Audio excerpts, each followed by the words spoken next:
अगर सरक्रीक इलाके में पाकिस्तान की ओर से कोई भी हिमाकत की गई तो उसे ऐसा करारा जवाब मिलेगा कि इतिहास और भूगोल दोनों बदल जाएंगे मेरे साथियों। दहशतगर्द मोदी मकबूजा कश्मीर में आग और खून का खेल खेलते नहीं थक रहा। दहशतगर्द नरेंद्र मोदी के जबर से तंग दर्जन भर रियासतों में अलहदगी की तहरीकें चल, लेकिन अफसोस ज्यादा किस बात पर मुझे हुआ कि बैरून मुल्क बैठे बाज अपनों ने जो जहर घोला वो भी मुल्क दुश्मनी से मेरे ख्याल से कुछ कम नहीं था। भारतीय वजीर दिफा राजनाथ सिंह ने स्टेटमेंट दी है। वो कह रहे हैं कि हम लाहौर पहुंचे थे, अब हम कराची आ जाएंगे। इंडिया वाला आपका खतरा खत्म नहीं हुआ, हो सकता है चंद दिनों में या चंद हफ्तों में दोबारा इसका सामना करना पड़े। तो पाकिस्तान के लोग जो हैं वो एक बार फिर यही बात करना शुरू हो गए जो हमेशा करते हैं कि बलूचिस्तान में कुछ होता है तो कहते हैं कि जी भारत कर रहा है, अगर केपीके में कुछ होता है तो कहते हैं जरूर किसी गैर मुल्की ताकत का हाथ है, और अगर अब कश्मीर में हो रहा है तब भी यही कहा जा रहा है कि जी यहाँ पर भी इन्हें रॉ की साजिश लग रही है। और राजनाथ सिंह साहब हैं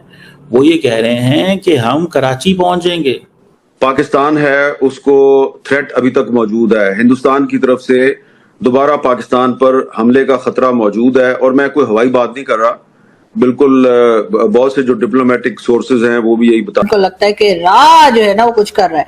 सरक्रीक पे वो वार्निंग दे रहे हैं और वो कह रहे हैं कि नॉन काइनेटिक वॉरफेयर की भी बात कर रहे हैं। पाकिस्तान के अंदर एक डिबेट शुरू हो गई है, एक व्यू पैदा होनी शुरू हो गई है कि हमें अब तैयारी करनी है, इंडिया ने कुछ करना ही करना है। हम लाते हैं टॉक शोज और अनलिमिटेड एंटरटेनमेंट सिर्फ यूट्यूब पर। अगर आपने अभी तक हमारा चैनल सब्सक्राइब नहीं किया तो अभी सब्सक्राइब करें और बेल आइकॉन को क्लिक करके हमारी लेटेस्ट वीडियोस के बारे में अपडेट जानें। आज 2025 में पाकिस्तान को याद रखना चाहिए कि कराची का एक रास्ता क्रीक से ही होकर गुजरता है। सीमा को लेकर एक विवाद खड़ा किया जाता है।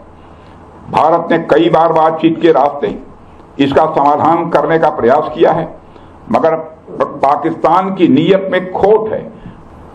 साथियों, आज 2 अक्टूबर भी है, आज विजयदशमी के साथ साथ गांधी जयंती भी है।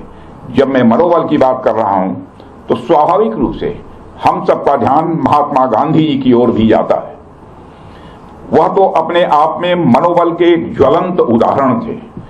उनके पास दुश्मन से लड़ने के लिए सिवाय मन की शक्ति के अतिरिक्त और कोई भी हथियार नहीं था। इसके बावजूद उन्होंने उस समय की सबसे शक्तिशाली साम्राज्य को घुटनों पर ला दिया था। इस्तेमाल करके पहले चंद सादा लो शहरियों का जहन आलूदा करते हैं और फिर उन भटके हुओं के हाथों से मासूम पाकिस्तानी का खून करवाकर ये ढिंडोरा पीटते हैं कि पाकिस्तान दहशतगर्द मुल्क है। हालांकि भारत का नाकाम वजीर आजम नरेंद्र मोदी खुद दुनिया का सबसे बड़ा दहशतगर्द है। बहरहाल बुज़दिल भारत और दहशतगर्द मोदी की बात अगर मैं करूं तो उनके दहशतगर्द होने का सबसे बड़ा सबूत कुलभूषण यादव है, जो इंडियन नेवी का हाजिर सर्विस ऑफिसर था। हमारे सिक्योरिटी फोर्सेस ने उसे 2016 में बलूचिस्तान से पकड़ा। मोदी ने गुज़िश्ता 4 साल के दौरान पाकिस्तान, अमेरिका, कनाडा, ऑस्ट्रेलिया में 10 अफराद को टारगेट किलिंग का निशाना बनाया, जिसमें खालिस्तान तंजीम के जो सिख रहनुमा है तहरीक के वो भी शामिल थे। और दहशतगर्द नरेंद्र मोदी या दरिंदर मोदी कह दें, उसके दौर में तानिया समझौता एक्सप्रेस हुआ। दहशतगर्द मोदी मकबूजा कश्मीर में आग और खून का खेल खेलते नहीं थक रहा। दहशतगर्द नरेंद्र मोदी इंटरनेट पर भी दहशतगर्दी करने में मुलव्विस है। हजारों गैर कानूनी वेबसाइट्स के जरिए पाकिस्तान मुखालिफ प्रोपेगेंडा कर रहे। ये दहशतगर्द नरेंद्र मोदी निशाना बनते। अब आप ही जरा फैसला करें कि दुनिया का सबसे बड़ा दहशतगर्द आखिर कौन है। समझे ये क्या कह रहे हैं, मैं बताता हूँ।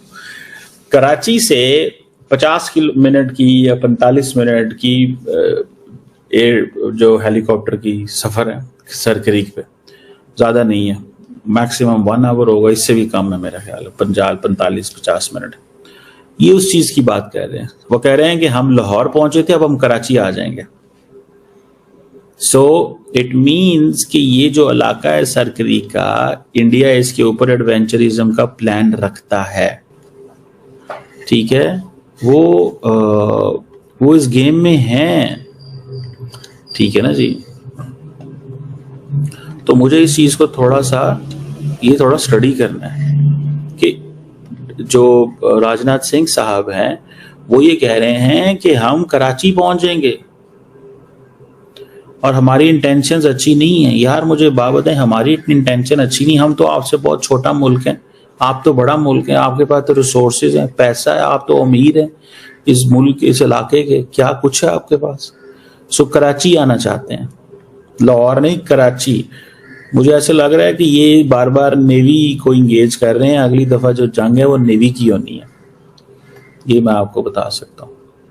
क्योंकि इन्होंने जब ऑपरेशन, ये लड़ाई भारत और पाकिस्तान की बंद हुई तो उसके बाद राजनाथ सिंह साहब चले गए वहां पे, क्या नाम है उसका, उसको अंदर चले गए थे, नेवी के एक चले गए, वहां पे जाके इन्होंने ये कहा, नेवी पे चले गए और वहां पे जाके इन्होंने ये कहा था कि मैं अगला जो जंग होगी वो यहाँ पे होगी, ही सेड दिस। तो इंडिया आपको पता है अपनी नेवी को बहुत अहमियत देता है और कहता है कि जनाब हमारे पास तो बहुत कुछ है। तो राजनाथ सिंह साहब ये जो बात कर रहे हैं, मेरा ख्याल है ये वो मैं पिक्चर है जो आपको दिखा सकता हूँ। This was a point where he said this all. यहाँ पे उन्होंने ये कहा था कि अगली दफा हम नेवी के जरिए आपके हमला करेंगे पाकिस्तान के ऊपर। बार बार कहते रहते हैं जी भारत को के पास खुद ही कश्मीर चलकर आ जाएगा।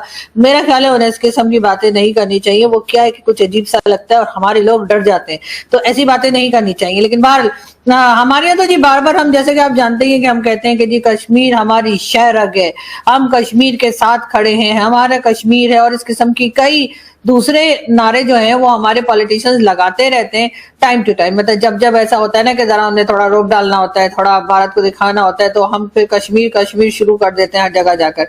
तो जी अब हुआ ये कि कश्मीर में जिस तरह के प्रोटेस्ट चल रहे हैं, तो जाहिर है कि अब ये डर खौफ भी है कि जी भारत का मीडिया जो है वो दिखा भी रहा है, बात भी कर रहा है, साथ साथ ये भी कहा जा रहा है कि जी भारतीय मीडिया जो है ना वो प्रोपेगेंडा फैला रहा है। जी ऐसा कुछ भी नहीं हुआ, हमारे यहाँ तो कोई बिल्कुल अमन है, कोई बात ही नहीं है, थोड़े बहुत नाराजगी है वो हम सही कर लेंगे, ऐसा हमारे प्राइम मिनिस्टर साहब का कहना है। लेकिन जब उन्होंने कमेटी बनाकर वहां भेजी है तो भाई ये इश्यूज आप पहले ही सॉल्व कर लेते। लेकिन उसके साथ साथ, क्योंकि मैंने आपसे कहा कि जब कश्मीर की बात आती है, बल्कि कश्मीर तो क्या, अगर बलूचिस्तान की बात हो जाए, KPK की बात हो जाए, या पाकिस्तान में कहीं भी कुछ हो रहा हो, तो आपको तो पता ही है ना क्या हम लोग क्या कहते हैं, आपको याद ही होगा, राह की साजिश। जी हाँ, और एक बार फिर यही कहा जा रहा है कि कहीं ना कहीं जो है जी ये इंडियन एजेंसीज जो है ना जी वो इन्वॉल्व है और वो कश्मीर में गड़बड़ करा रही है। मतलब हम अपनी गलती कभी ना मानने की हमने कसम खा रहे।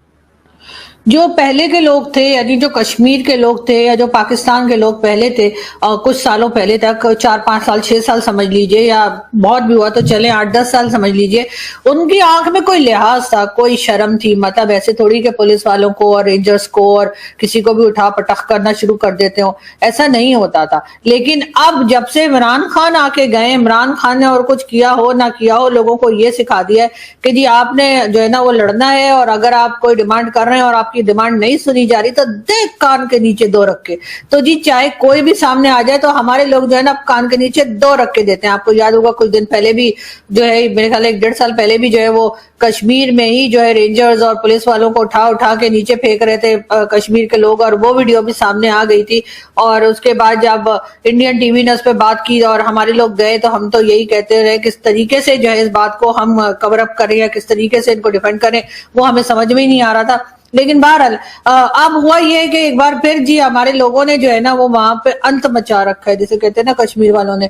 उन्होंने जी हमारे जो रेंजर्स हैं जो गए हैं, जो पुलिस वाले गए, उन सबकी मार कुटाई शुरू कर रखी है, और बातें कई सिविलियंस की भी जाने गई हैं। लेकिन वहां पर ना तो कोई ड्रोन फेंका जाएगा, ना वहां पे कोई और इस तरह के ऑपरेशन के लिए कुछ अनाउंस किया जाएगा, क्योंकि आप जानते ही, मैंने जैसे पिछली वीडियो में भी बताया था कि भारत की खास नजरें हैं। मोदी जी ने तो मैंने सुना है 10-12 लोग इसी काम के लिए बैठा दिए कि बस देखते रहो कि कश्मीर या POK में क्या चल रहा है, इसलिए कि जैसे ही कोई मौका मिलेगा तो मोदी जी के बयान आ जाएंगे। आपको तो पता है ना, मोदी जी कहते हैं रोटी खाओ नहीं तो मैं गोली तो मेरे पास है, इस किस्म की बातें भी लोग करते हैं और फिर अपने वीडियो में बना के कहते हैं देखें जी मोदी जी ऐसा कह रहे हैं। हालांकि मोदी जी ये बातें इसलिए कह रहे थे क्योंकि उन्हें पता है कि जो लोग वीडियो बना रहे हैं वो रोटी बहुत खाते हैं, तो उन्होंने कहा भाई जब इतनी रोटी खाओगे तो उसके बाद हाजमूला की गोली जो है वो मेरे पास। तो आपको ये वीडियो कैसा लगा कमेंट बॉक्स में जरूर लिखिए, इस वीडियो को लाइक कीजिए, शेयर कीजिए, सब्सक्राइब करना ना भूलिए आपके चैनल EFCZ को। तो मिलते हैं अगली वीडियो में। जय हिंद।